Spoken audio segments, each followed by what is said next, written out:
Bismillahirrahmanirrahim. Assalamualaikum warahmatullahi taala wabarakatuh. Saya ucapkan kepada Encik Ahmad Faizuddin dan rakan-rakan sekalian. Saya wakil berikuan 2, Muhammad Firdaus bin Azlan, akan membentangkan tentang refleksi tajuk pergaulan bebas. Okey, pertama sekali saya ingin memperkenalkan ahli kumpulan saya. Yang pertama, saya sendiri Muhammad Firdaus bin Azlan. Yang kedua, Ni Muhammad Syafiruddin bin Ni Zulkifli. Yang ketiga, Nur Sabrina Izzati binti Idrus. Yang keempat, Siti Masitah binti Nazaruddin. Yang kelima, Nurul Izzah Farhana binti Bukhari. Yang keenam, Afifah binti Fauzi. Dan yang ketujuh, Zimatun Nur bin Fawazul Khair. Okey, seterusnya kita pergi kepada bahagian pengenalan. Secara umumnya, pergaulan bebas adalah bermaksud bergaul dengan orang lain tanpa batasan. Okey, saya bagi contoh dekat sini. Pergaulan yang tanpa batasan ni ialah pergaulan sama lelaki dan perempuan. Antara ciri-ciri yang kita dapat lihat adalah ciri-ciri pergaulan bebas ni ialah duduk berdua-dua di tempat yang gelap, mengunjungi kelab malam, dan lelaki dan perempuan yang bukan mahram tinggal di satu rumah. Contoh, kalau kita lihat banyak kes yang melibatkan remaja pada masa kini, antaranya ialah kes berzina, buang bayi dan sebagainya. Ini antara contoh-contohnya akibat daripada pergaulan bebas. Mengapa jadinya pergaulan bebas ni? Okey, saya beritahu. Ada 3 faktor terjadinya pergaulan bebas ni. Yang pertama adalah ibu bapa. Okay, kenapa saya mengatakan ibu bapa adalah faktornya ialah kerana anak-anak atau remaja ini pada mulanya dididik oleh ibu bapa.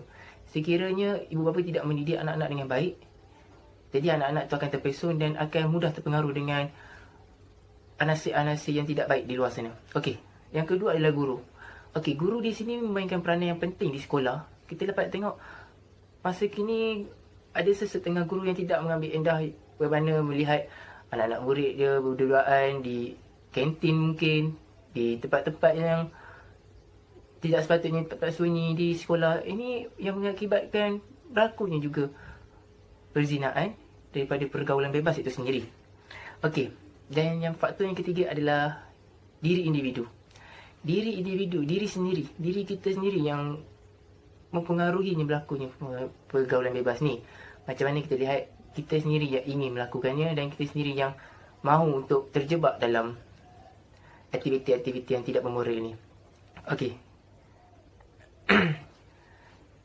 Okey, seterusnya kita lihat pada perkara baru yang kami pelajari melalui tugasan video ini. Pertama sekali, kami dapat mengetahui ataupun dapat pengalaman dalam perbincangan secara bersemuka dan di atas talian.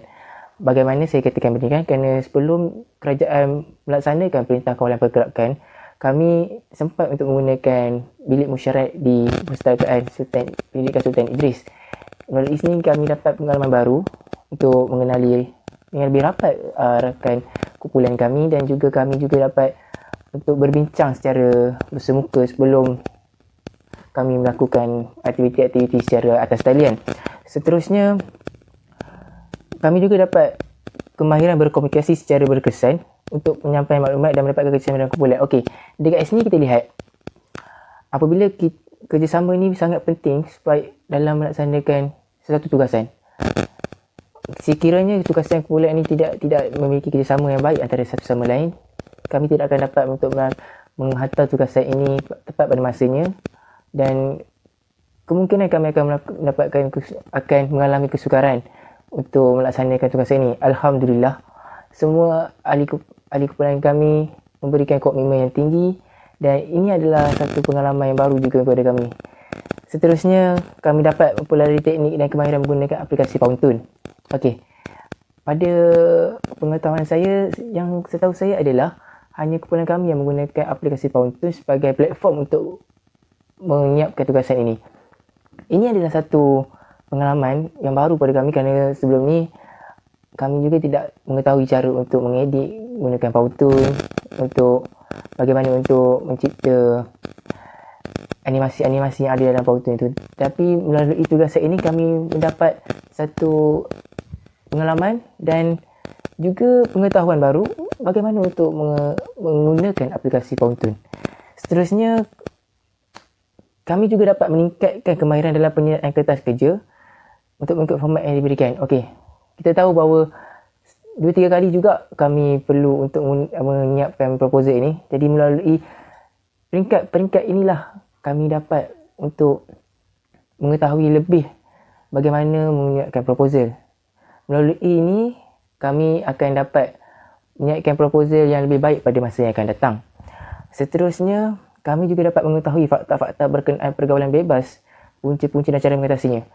Melalui maklumat-maklumat yang kami cari yang kami dapat daripada sumber primer dan sumber sekunder ini, kami dapat mengetahui bahawa terdapat banyak faktor dan juga punca serta cara-cara untuk mengatasi masalah pergaulan bebas yang kita tahu semakin hari semakin rancak berlaku dalam kalangan remaja di Malaysia terutamanya.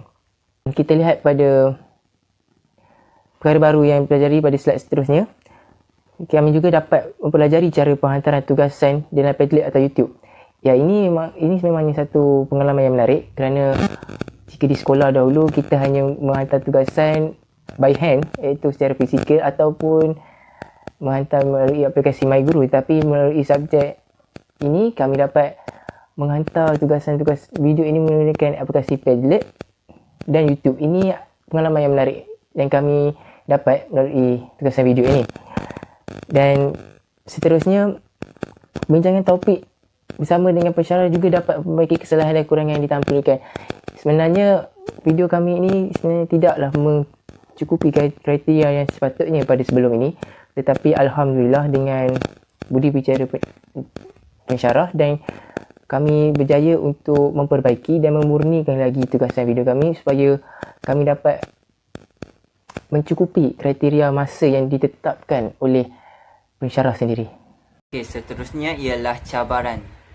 Bagi cabaran, ada beberapa cabaran yang dihadapi oleh kumpulan kami dalam proses menjayakan tugasan. Okey, yang pertama ialah perancangan asal. Akibat daripada penularan wabak COVID-19, kami terpaksa merombak balik metod proposal dari lakonan kepada video animasi. Dan setiap tugasan ahli kumpulan kami diperbaharui bersesuaian dengan metod.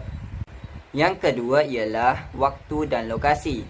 Lokasi perbincangan terhad kepada rangkaian secara maya oleh kerana setiap ahli kumpulan kami sudah pulang ke kampung halaman masing-masing. Dan masa yang diperuntukkan untuk menyiapkan tugasan adalah terhad kerana waktu perlu dibahagikan dengan tanggungjawab di kediaman masing-masing. Yang ketiga ialah capaian internet. Capaian internet kami yang kurang memuaskan yang menyukarkan proses suntingan video ini. Okey, yang keempat adalah aplikasi suntingan. Aplikasi suntingan yang percuma adalah terhad kepada beberapa suntingan asas sahaja. Dan yang terakhir sekali, bahan rujukan. Bahan rujukan yang sahih seperti buku rujukan di perpustakaan sukar untuk diakses berikutan dengan penutupan prasarana sewaktu perintah PKP. Oleh itu, kami hanya membuat researching kepada internet melalui internet ataupun surat khabar ataupun media massa dan lain-lain lagi. Akhir sekali ialah cadangan penambahbaikan. Yang pertama ialah penggunaan suara sebenar pelajar sebagai suara latar, iaitu kami harus menggunakan suara kami di dalam video kami. Yang kedua ialah animasi perlu ditambah dengan klip video atau gambar yang lebih menarik, iaitu kami perlu menambah animasi dalam video kami dengan klip video yang lebih untuk menjadikan video kami lebih menarik. Yang ketiga ialah lakonan lebih menarik orang ramai untuk menonton berbanding siri animasi sedia ada, iaitu kami harus melebihkan dari segi lakonan daripada siri animasi kerana lakonan dapat menarik orang ramai untuk menonton video kita. Isi yang last sekali ialah penggunaan warna perlu lebih sesuai untuk menarik pelbagai lapisan umur untuk menonton. Okey, iaitu kami harus melebihkan ataupun memasukkan warna-warni yang lebih sesuai untuk menarik minat supaya orang tua ataupun orang muda lebih menarik untuk menonton video kami. Okey, itu sahaja dari kumpulan kami. Sekian, terima kasih. Assalamualaikum.